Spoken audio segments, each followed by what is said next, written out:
बहुत से लोगों के गुर्दे में पथरी बन जाती है जिसका ऑपरेशन करवाना पड़ता है, और बहुत से लोग हैं जो ऑपरेशन करवा लेते हैं उसके बाद फिर से पथरी बन जाती है। इसका हर्बल में कोई मुस्तकिल इलाज बता दे ताकि वो ऑपरेशन से बच सके। अस्सलाम वालेकुम नाज़रीन, गुर्दे में पथरी आजकल बहुत तेजी से जो है मसला बढ़ रहा है और बहुत सारे लोग जल्दबाजी में इसकी सर्जरी या लेजर ऑपरेशन करवा लेते हैं जिसके बाद ये पथरी दोबारा बन जाती है। लेकिन जो मैं आज हर्बल नुस्खा बताने वाला हूं इसके इस्तेमाल से इंशाल्लाह गुर्दे की पथरी खत्म हो जाएगी और इंशाल्लाह ताला आपको ऑपरेशन की अजियत की तरफ जाने की हरगिज़ जरूरत नहीं पड़ेगी। याद रखिएगा, ऑपरेशन का इसका जो मुस्तकिल हल नहीं है। अपनी खुराक को मैं बार बार कहता हूं कि बेहतर करें, जिसमें फास्ट फूड, ज्यादा नमक वाली चीजें, जिसम में कैल्शियम की ज्यादती, यूरिक एसिड का बढ़ जाने से या बार बार पेशाब को रोकने से गुर्दों में पथरी पैदा हो जाती है। बहुत सारे लोगों को पेशाब रोकने की आदत सी होती है, इससे गुर्दे में शदीद जो है वो दर्द होता है। अगर आपके गुर्दे में पथरी बन चुकी है तो ऑपरेशन करवाने से पहले इस नुस्खे को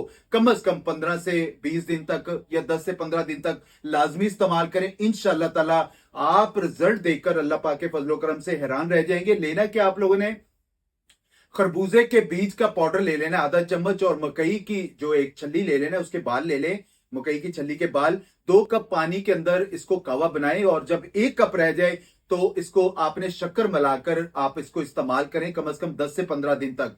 आप रिजल्ट देखकर अल्लाह पाक के फजलो करम से हैरान रह जाएंगे कि आपकी पथरी खत्म हो चुकी है। 15 दिन के बाद अपनी रिपोर्ट्स करवाएं और रिपोर्ट्स में देखेंगे कि आपका जो पथरी है वो जो रेजा रेजा होके खत्म हो चुकी है और अल्लाह पाक के फजलो करम से इसका किसी किस्म का कोई साइड इफेक्ट नहीं है। इसको इस्तेमाल करें और आपकी पथरी का मसला हमेशा के लिए खत्म हो जाएगा।